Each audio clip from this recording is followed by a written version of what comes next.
Miércoles 1 de diciembre del 2021. Bienvenidos amigos televidentes a la emisión estelar de Telediario. Gracias a quienes nos sintonizan a través de redes sociales y otras plataformas, también a través de eltelegrafo.com.es.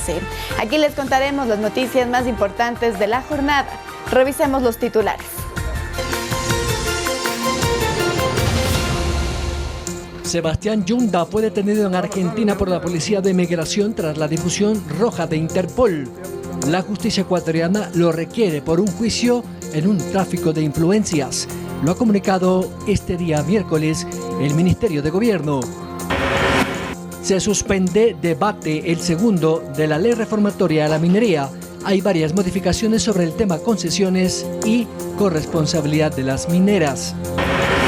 La frontera norte se abrirá el 15 de diciembre para el paso peatonal con estrictos controles sanitarios luego de la suspensión dada por el COE. Hay malestar de los comerciantes de Nariño en Colombia. En deportes, medalla de oro en los Juegos Panamericanos en Cali, Colombia. Ocurrió en los 20.000 metros marcha. David Hurtado se baña de gloria. En lo internacional, en Estados Unidos se preparan nuevas restricciones a ingresos de turistas y pasajeros desde el África y otros países del continente europeo, como medida extrema para frenar el ingreso de la variante Omicron del coronavirus. Ya hay 2 casos reportados en California.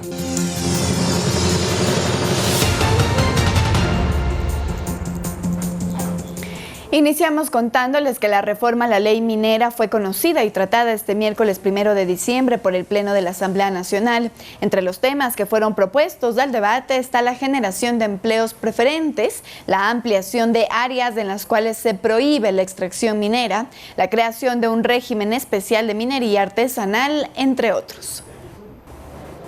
Las reformas a la ley de minería constan de 41 artículos que se resumen en el fortalecimiento de la institución pública en lo que tiene que ver a la capacidad del Estado en la administración y control de la actividad minera e instrumentos tecnológicos. La actividad minera siempre ha estado vinculada históricamente al desarrollo económico, social y cultural de los pueblos, razón por la cual no se puede prescindir de la misma.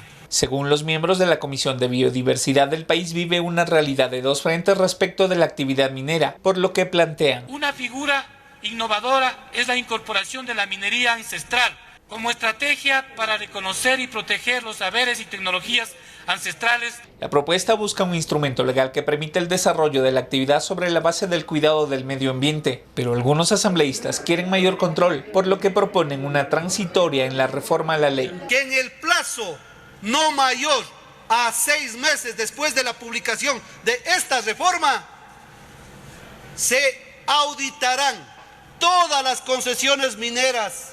Los legisladores coinciden que la presente ley tiene fallos que ha provocado que poblaciones estén expuestas a riesgos por la explotación minera. Para controlar el tema de la minería ilegal del Zaruma, y el día de hoy, lamentablemente, hay hundimientos. Asambleístas amazónicos, en cambio, advierten, por ejemplo, que de las 208 concesiones mineras en Morona, Santiago, muy pocas de estas pertenecen a inversionistas locales. Pienso que es importante de que nosotros como legisladores tenemos que garantizar a los ecuatorianos. En lo que también hay coincidencias es en que la normativa debe tener claridad respecto a la minería ilegal. Claro que es un verdadero problema, pero no es solamente de ahora. Al final se presentó la moción para la consulta prelegislativa dentro del tratamiento del informe del primer debate de la ley orgánica reformatoria a la ley de minería, a los artículos 25 que tiene que ver con las áreas protegidas, al artículo 30 que habla de las concesiones mineras, el artículo 43 que hace referencia a residuos mineros, el 79 que habla sobre el tratamiento de aguas, el 85 sobre el cierre de operaciones mineras y el 87 que hace referencia al derecho a la información, participación y consulta. Darío Javier López, Ecuador TV.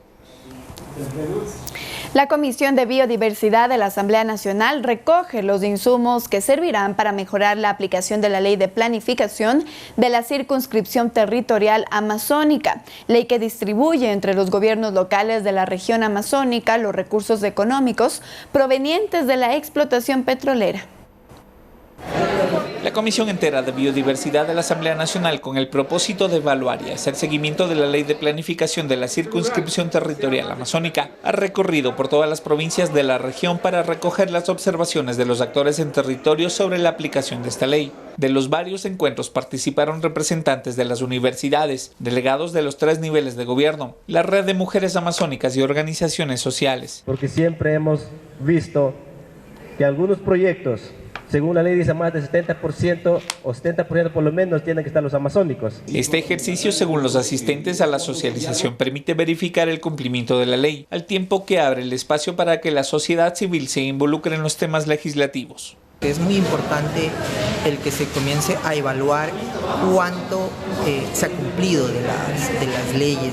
En territorio se ha logrado establecer un nivel de cumplimiento en 4 temas esenciales: empleo y contratación preferente, entrega de recursos del Fondo de Desarrollo Sostenible y del Fondo Común para coberturas de necesidades insatisfechas, y de educación superior, con la creación de las 4 universidades en la región amazónica. Queremos que se pida la censura para el exsecretario de la CENESID, Agustín Albán, y también para Alex Hurtado como es presidente de la CTA por incumplimiento de funciones, porque no tenemos hasta ahora la universidad.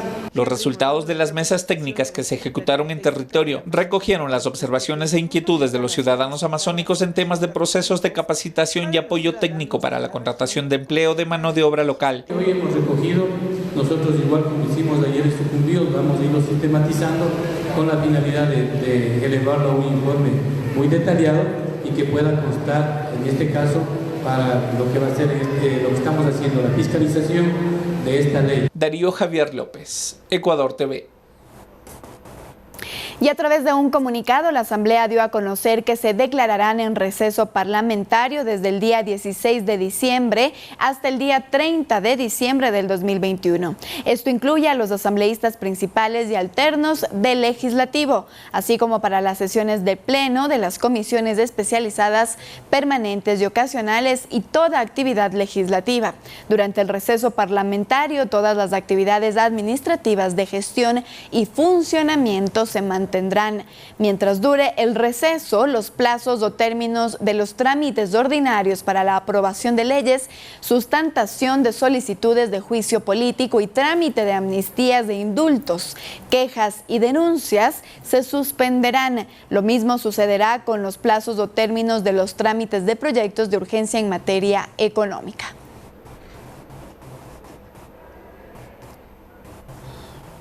Y es momento de dar paso a Byron Galarza, quien ya se encuentra con Jorge Abedrabo. Él es asambleísta por la Izquierda Democrática, para hablar del rechazo de destitución del legislador Egner Recalde. Buenas noches, Byron. Gracias, Andrea. Efectivamente, lo que sucedió en la Asamblea Nacional nos sorprendió a muchos, pero de alguna otra manera sí ha generado en la opinión pública, y me atrevería a decir que en algunos sectores de los medios, cierta sorpresa, sobre todo por la votación ayer en lo que tiene que ver con esta polémica decisión de no censurar, o mejor dicho, no destituir por presunción de delitos que tienen que ver con el cobro supuesto de diezmos por parte del asambleísta Egner Recalde.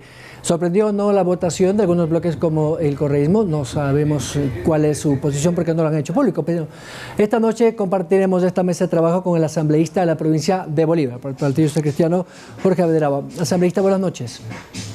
Muy buenas noches, qué gusto estar con ustedes. Un saludo para el país, de manera especial para mi hermosa provincia de Bolívar. En su bloque, las pruebas presentadas por la asambleísta Joana Moreira en contra del asambleísta Recalde no fueron suficientes. ¿Cree usted que estas pruebas eran necesarias y consistentes como para que se pueda haber pedido la destitución del asambleísta?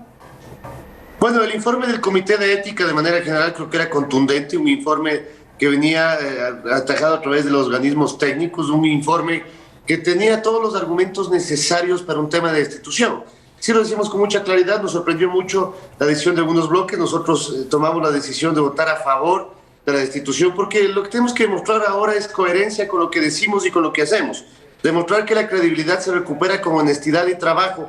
Y era la Asamblea que tenía que dar ese ejemplo en este momento para poder transparentar todos los procesos, para transparentar todas las cosas que se vienen suscitando dentro del mismo pleno de la Asamblea. y decir que poder salvar o no censurar o tener ese espíritu de cuerpo, cuando no es la figura necesaria, cuando es una garantía del debido proceso, en la cual estuvo plagado de pruebas y de muchas cosas en las cuales se reflejó que se cometió un acto de corrupción. Yo creo que aquí no tiene que salir, como lo decía, ese espíritu de cuerpo, sino ser tajante, y la lucha contra la corrupción no solo se dice en campaña electoral, no solo se puede pregonar en ciertos momentos, se tiene que decir absolutamente siempre y se tiene que demostrar siempre. Y el día de ayer creo que la Asamblea Nacional le quedó debiendo al país. No es cuestión de partidos políticos, sino es cuestión de principios, y nosotros sí tomamos la decisión de votar a favor por la institución porque creíamos que las pruebas eran suficientes, porque el informe también del Comité de Ética era necesario y fue contundente en ese sentido, pero vemos que ahí vienen también los pactos políticos. Esperamos que esto sea transparentado, que se diga la verdad a los electores, que se diga verdad a la gente que confiaron en ellos. ¿Por qué resguardar en ese sentido? ¿Por qué no decir las cosas como son? Yo creo que es el momento de hacerlo y el país espera respuestas. Por eso lo decía, que devolver la institucionalidad, en este caso a la Asamblea, en este sentido, era dar esas muestras. No un nivel de persecución, no un nivel de decir aquí se quiere destituir a alguien porque queremos destituir a alguien, no, sino todo el debido proceso necesario que se tomó dentro del mismo comité y dentro del pleno de la Asamblea Nacional. Creo que había las herramientas necesarias para el tema de destitución, por eso nuestro voto fue a favor para la destitución del asambleísta Recalde.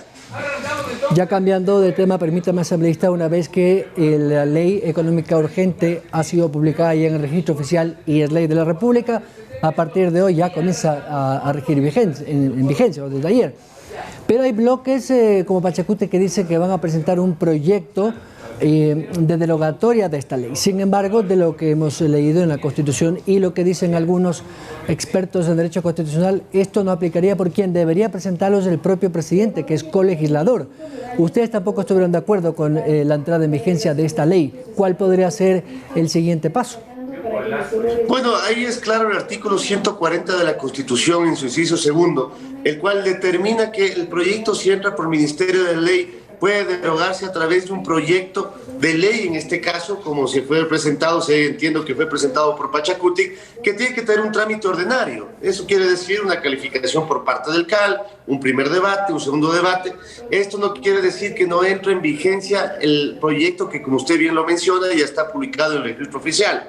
Esto implica que sí hay un mandato constitucional, y ahí también la experiencia ya en otras leyes, como lo hubo en el caso del impuesto verde, que también incluso el bloque de Creo en este momento lo supo apoyar y se basó en el mismo artículo 140. Si bien el artículo mismo 135 de la Constitución nos determina que son políticas públicas exclusivas las económicas urgentes emitidas por el presidente de la República, hay esa excepcionalidad en el artículo 140, y yo creo que sí se puede dar trámite. Creo que puede entrar en discusión proyecto de derogatoria necesario que se puede dar dentro del pleno de la Asamblea.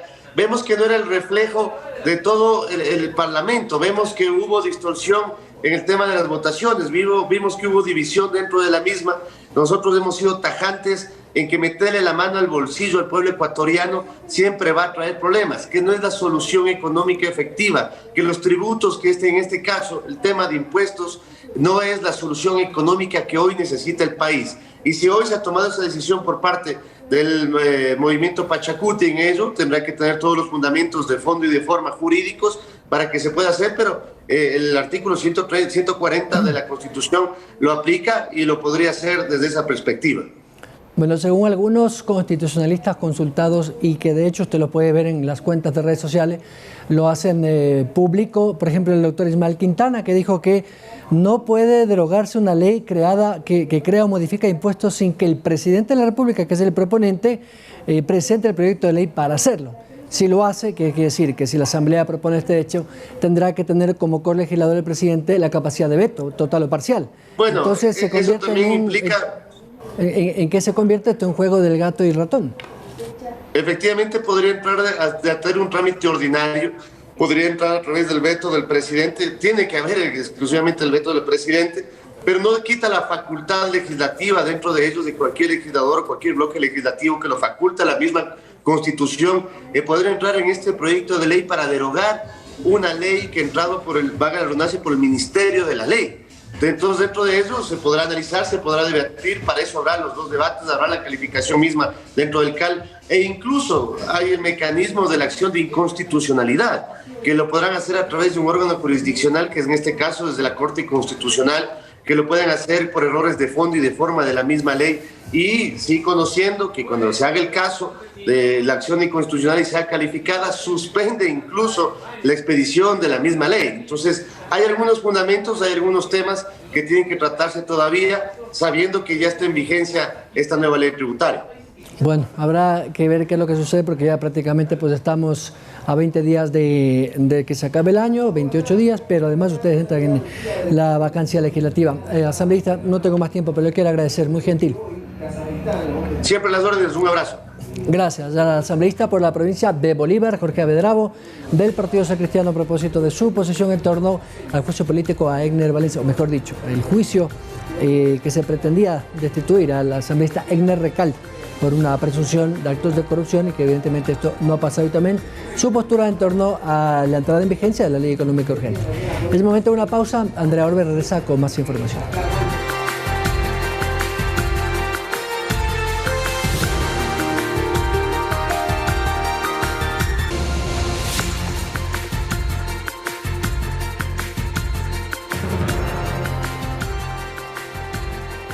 Somos retransmitidos por Pública FM, Quito, Guayaquil y Cuenca 105.3, Manta 88.1.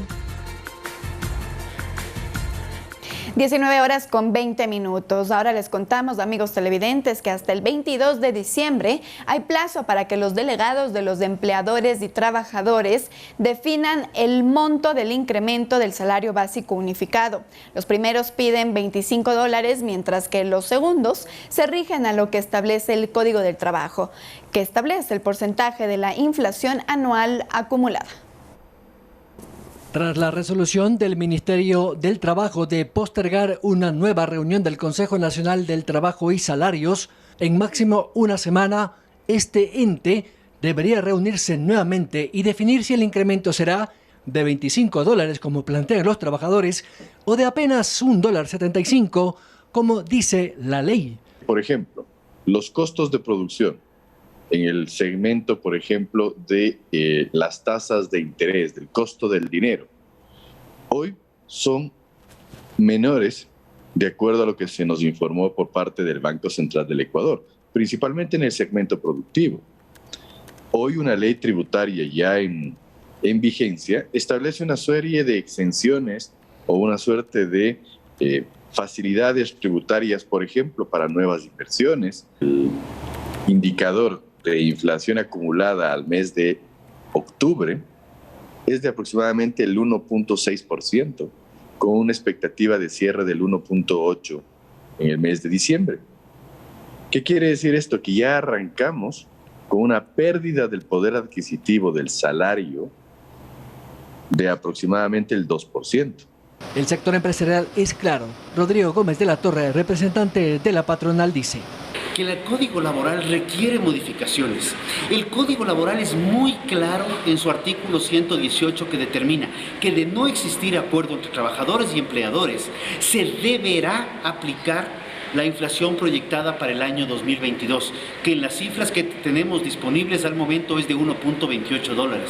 Eso no lo decimos nosotros, eso lo dice el Código Laboral, el código que queremos cambiar. Lo cierto es que la nueva reunión deberá autoconvocarse, eso sí, antes del 22 de septiembre, y si no hay acuerdo entre las partes, será el propio titular del ministerio, Patricio Donoso, quien definiría si existe un incremento al salario básico unificado del 2022 o si queda en la actual cifra de $400. Habrá que ver, el tiempo lo dirá. Byron Galarza, Ecuador TV. La empresa privada firmó un acuerdo con el gobierno ecuatoriano para poder vigilar la transparencia de las compras públicas que se realizan en torno al sistema de salud. Esto como un mecanismo de lucha contra la corrupción. Generar una compra eficiente y sobre todo transparente para el sistema de salud es el objetivo del acuerdo que se firmó entre la Asociación Ecuatoriana de Distribuidores e Importadores de Productos Médicos, ACEDIM, y el gobierno ecuatoriano. Hicimos un cruce de información del 2016 al 2018 en el cual obtuvimos todos los procesos de contratación pública en referencia a dispositivos médicos. Nos dio un total de 898 proveedores adjudicados y cruzamos esta base con la de ARSA, que es la de permisos de funcionamiento. De estos 898, 433 no tenían permiso de funcionamiento y habían ganado procesos de contratación pública. Los problemas identificados en pandemia, como las compras que se adjudicaron a empresas que no se habrían dedicado a la venta de estos insumos, hizo que la empresa privada, en conjunto con más organizaciones, impulsaran esta iniciativa. Como sector privado nos interesa transparentar estas relaciones con la finalidad de que el sistema de salud pueda optimizar los recursos de una manera adecuada y el paciente pueda acceder a las mejores tecnologías y medicamentos con la finalidad de mejorar su calidad. Uno de los objetivos de este acuerdo es que se luche contra la corrupción en todas sus formas, incluidas la extorsión y el soborno, así como la implementación de medidas preventivas en el ámbito de competencia de cada entidad. Andrea Orbe, Ecuador TV. Durante su visita al hospital... Y este 1 de diciembre se inició la aplicación de la tercera dosis de la vacuna contra el coronavirus. En la siguiente nota le contamos más detalles del cronograma establecido para el efecto. Desde este 1 de diciembre inició la aplicación de la tercera dosis de la vacuna contra el coronavirus. Se tenía previsto que iniciara en enero, pero la aparición de una nueva variante obligó a que las autoridades adelantaran el proceso. Tenemos las vacunas suficientes, que tenemos los centros de vacunación en todo el territorio nacional y que esta medida de la vacunación, de llegar a ese 85% de inmunidad de rebaño es una de las medidas más importantes que va a lograr controlar esta nueva variante. ¿Pero qué vacuna se aplicará? Aquellas personas que completaron el esquema de vacunación con Pfizer, AstraZeneca y Sinovac recibirán luego de 6 meses una dosis de refuerzo de AstraZeneca. En el caso de aquellos que se les aplicó la monodosis CanSino, también en 6 meses recibirán la misma dosis. Al momento nosotros estamos poniendo terceras dosis con AstraZeneca y lo seguiremos haciendo hasta nueva disposición del Ministerio de Salud Pública. Este es el cronograma para esta semana. El jueves 2 de diciembre se vacunarán quienes completaron su esquema el 2 de junio. El viernes 3 de diciembre, los vacunados el 3 de junio. El sábado 4 de diciembre, los vacunados del 4 de junio. Y el domingo 5 de diciembre, los vacunados el 5 de junio. Para conocer el día en que le toca a usted o el centro de vacunación al que puede acudir, puede consultar a través de las redes sociales del Ministerio de Salud o a través de la página salud.gov.es. Andrea Orbe, Ecuador TV. Y el Ministerio de Educación, luego de reunirse con el COE Nacional, entregó modificado el plan de retorno para las clases presenciales con el aforo del 100%. Los planteles educativos que ya retornaron el pasado 22 de noviembre se mantendrán en la presencialidad sin ningún cambio.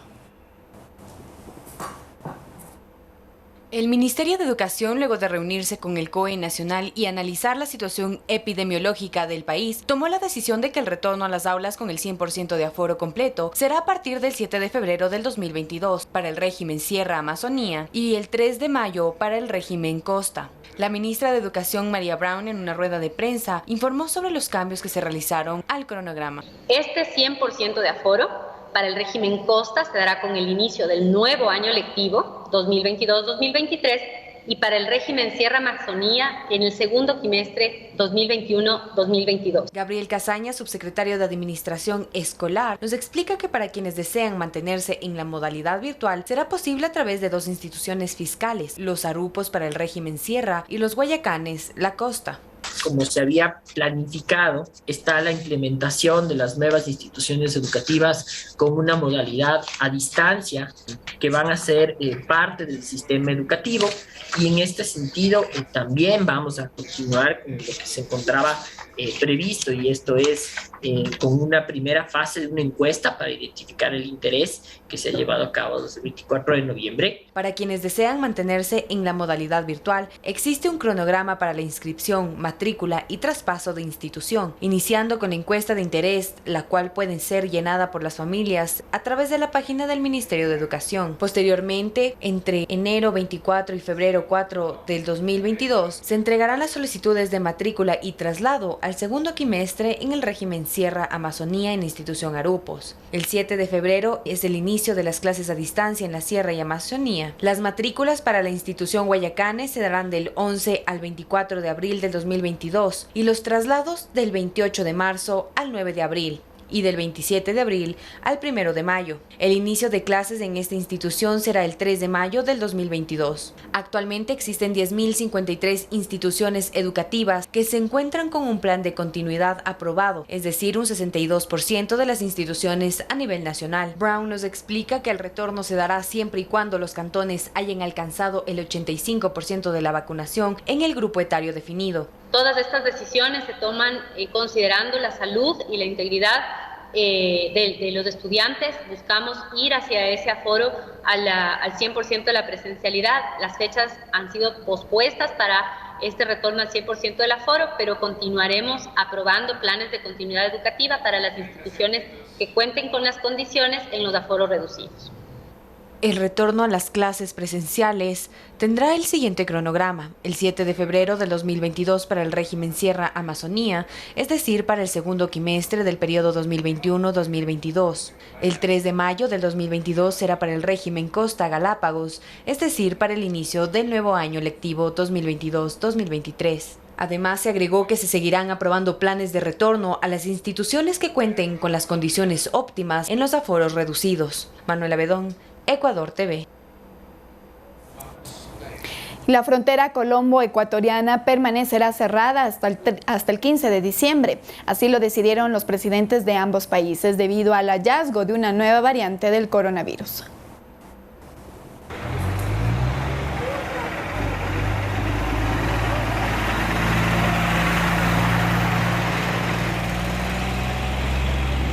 Así es como luce el paso fronterizo entre Ecuador y Colombia, luego de que los presidentes Guillermo Lasso e Iván Duque, respectivamente, acordaran abrir el mismo el próximo 15 de diciembre. Esto a pesar de que en días previos se había asegurado que este 1 de diciembre iniciaría la reapertura.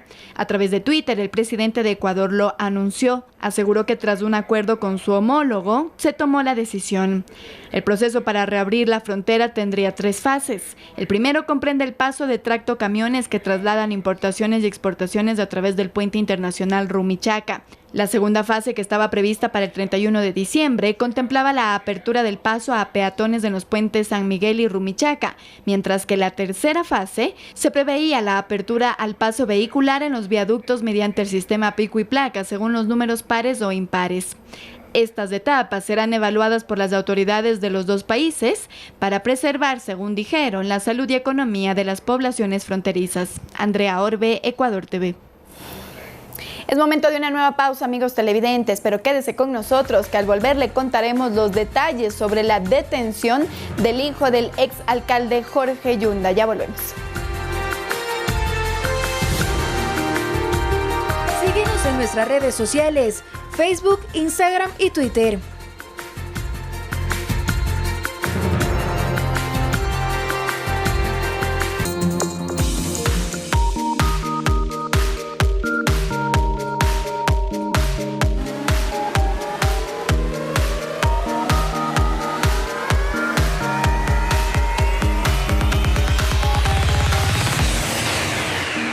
Seguimos con más información. Ecuador conmemora la despenalización de la homosexualidad cada 27 de noviembre desde 1997. Una fecha que nos invita a reflexionar sobre la reivindicación de los derechos de la comunidad LGBTIQ+, que enfrentó y enfrenta una permanente violación a sus derechos fundamentales. Nicole Morales nos cuenta más al respecto en el tema del día. Buenas noches, Nicole. ¿Cómo están, amigos? Hace 24 años se dejó de criminalizar la homosexualidad en Ecuador. Este proceso levantó un respaldo hacia los derechos de las diversidades sexogenéricas, pero la discriminación continúa y se acentúa en personas que, además de pertenecer a la comunidad LGBTIQ+, son afrodescendientes, seropositivos o migrantes. Hace 24 años, el Código Penal del Ecuador disponía prisión de 4 a 8 años en casos de homosexualismo. Las personas de la comunidad LGBTIQ+ eran detenidas en las prisiones del país, donde sufrían torturas, violaciones y extorsiones. Gracias a la lucha de colectivos organizados como fue la Nueva Cochinelli, se recolectaron las firmas para el trámite legal que despenalizó la homosexualidad el 27 de noviembre de 1997. En el Ecuador, pese a que hace 24 años se despenaliza la homosexualidad a nivel legal, ¿no es cierto?, que la Constitución ecuatoriana dejó de verlos como criminales, el componente más complicado sigue siendo el componente social. El Ecuador es un país que no ha dejado de discriminar lastimosamente. El Ecuador es un país que sigue teniendo miedo a las diferencias. La comunidad LGBTIQ+ enfrenta altos niveles de discriminación y estas vulneraciones a los derechos humanos se magnifican si se suman factores interseccionales, como es la movilidad humana, ser seropositivo, pertenecer a los pueblos originarios, entre otros. Cuando una persona como tal puede ser sujeto a una o varias formas de discriminación, o al mismo tiempo esta interseccionalidad nos permite también entender de mejor manera por qué un mismo sujeto de derechos encuentra diferentes obstáculos al momento de acceder a derechos humanos. Anthony Guerrero es afrodescendiente y activista LGBTIQ+. Cuenta cómo estas identidades y las diferentes condiciones de vida repercuten en una mayor vulneración en los derechos de las personas de la comunidad. Estas identidades son identidades que viven vulnerabilizadas o son vulnerabilizadas. Entonces, si vives con una u otra, pues se suman estas vulnerabilidades. Entonces, una persona afrodescendiente, LGTBI, incluso hay este paradigma de que las personas afrodescendientes no pueden ser LGTBI y partimos la discriminación desde ahí, desde la negación de esa posibilidad. A pesar de esta problemática, Danilo Manzano reflexiona en que todos los entornos sociales tienen personas de la comunidad LGBTIQ+. Hay un componente que es elemental de entender y es que la diversidad sexogenérica, de una manera interseccional, somos la población que estamos transversalizando a todos los grupos humanos, no solamente en el Ecuador y en el mundo entero. No hay un solo grupo humano en el planeta Tierra que no tenga población LGBT. La Constitución vigente contempla que la ley sancionará toda forma de discriminación, reconociendo que todas las personas son iguales y gozarán de los mismos derechos, deberes y oportunidades. En este sentido, Anthony explica que frente a los actos discriminatorios, la fusión es la fuerza que cada uno puede hacer para atender a esas problemáticas. Pensar en eso, ¿qué te vulnerabiliza? ¿Y qué podemos hacer al respecto para poder garantizar tus derechos? La artista ecuatoriana Paola Paredes realizó una exposición con fotografías, piezas interactivas, videos y nuevos medios para sensibilizar sobre las diversidades sexogenéricas en contra de la violencia y la discriminación social, que hasta noviembre de 2021 cobró la vida de 13 personas LGBTIQ+, según el informe de Runa Cipil. La obra Piel Adentro es una muestra fotográfica interactiva que narra 15 historias de las diversidades y disidencias sexogenéricas en el Ecuador contemporáneo, con el objetivo de sensibilizar a la sociedad sobre estas realidades. Paola Paredes es artista visual y se identifica como mujer queer, lesbiana, no binaria. Ella comenta que esta obra nace de una indagación personal. Esa indagación personal mía, mi propia vivencia, me llevó a querer investigar más acerca de cuáles son los otros temas, otras historias que afectan a las disidencias y diversidades sexogenéricas en el Ecuador. La muestra invita a reflexionar sobre las historias de vida de una comunidad diversa. Aquí la persona va a poder entrar a la sala e interactuar con la obra de varias maneras, ya sea digitalmente, mediante las tablets o también mediante los códigos QR. De esta manera, queriendo que el espectador un poco se involucre más en la historia de cada uno de los retratados. Esta obra responde a la la realidad que viven las personas LGBTIQ+ en Ecuador actualmente, pues en lo que va del año 2021 fueron asesinadas 13 personas de la comunidad, entre ellos 4 hombres gays y 9 mujeres trans, según el informe Runas y Pi de la asociación Silueta X. Que yo siento que el Ecuador todavía es un país sumamente homófobo, sumamente transfóbico, sumamente diferentefóbico, y que ahorita estamos reivindicando nuestras identidades y estamos también aquí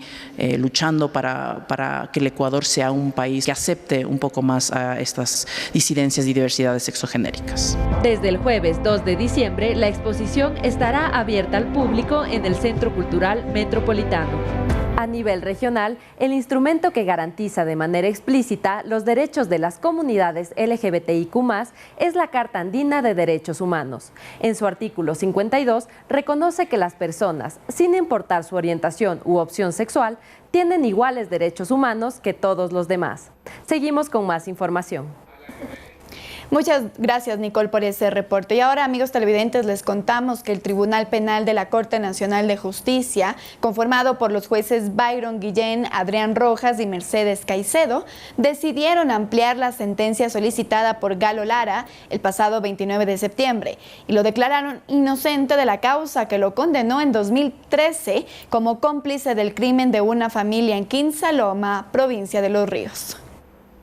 Los jueces Guillén, Rojas y Caicedo han puesto en lo más alto la justicia del Ecuador cuando declaran la inocencia de perseguidos políticos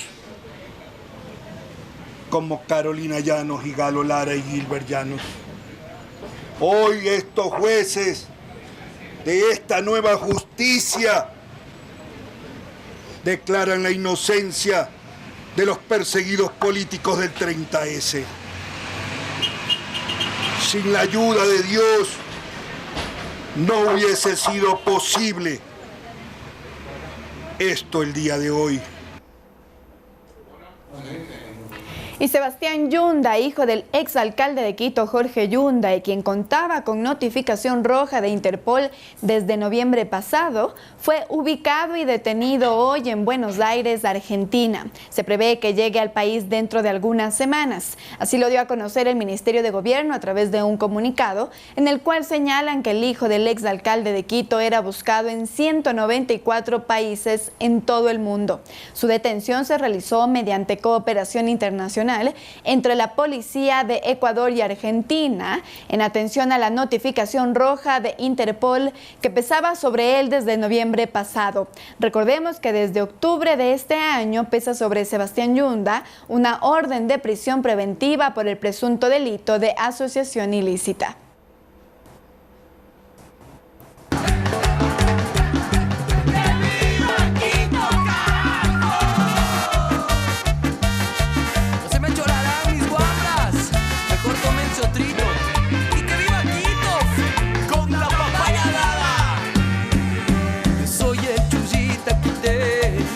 Las calles tradicionales de Quito es La Ronda, un barrio característico por su historia y cultura que alberga.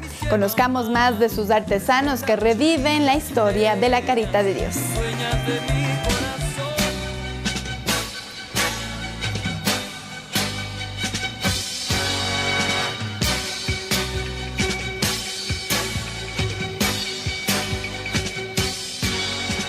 La Ronda, uno de los barrios emblemáticos de la ciudad de Quito, es un lugar turístico que se encuentra en el corazón del centro histórico de la Carita de Dios. Entre pequeñas calles, balcones floridos, La Ronda representa la verdadera arquitectura colonial.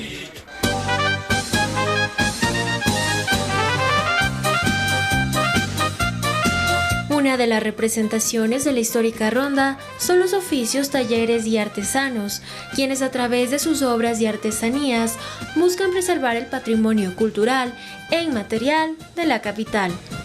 Nosotros conservamos la tradición de fabricar nuestros juguetes, de hacer lo que nos gusta, nuestro juguete, conservar esa tradición de las cocinas, de las regaderas, de las chuspas, de los braseros, de todo todos los juguetes que antes jugaban nuestros abuelitos, que jugaban nuestras mamitas y que es propio, hecho de manos ecuatorianas y producto ecuatoriano.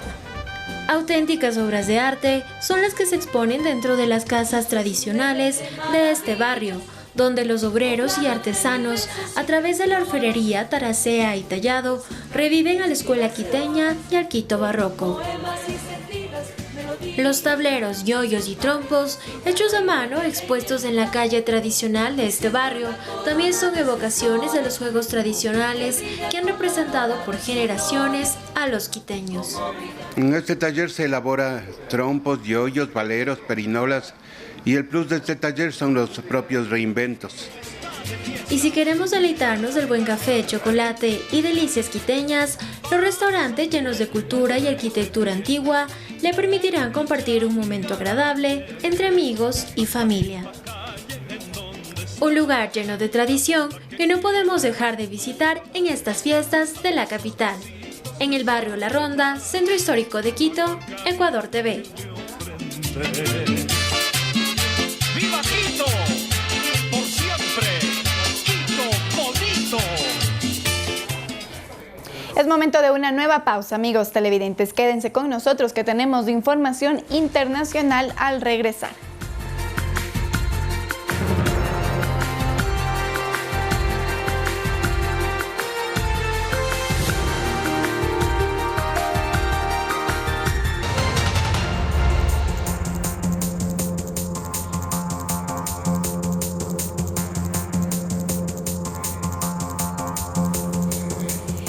Ante la nueva variante Omicron del COVID-19, Estados Unidos plantea nuevas restricciones de viaje para quienes deseen llegar al país.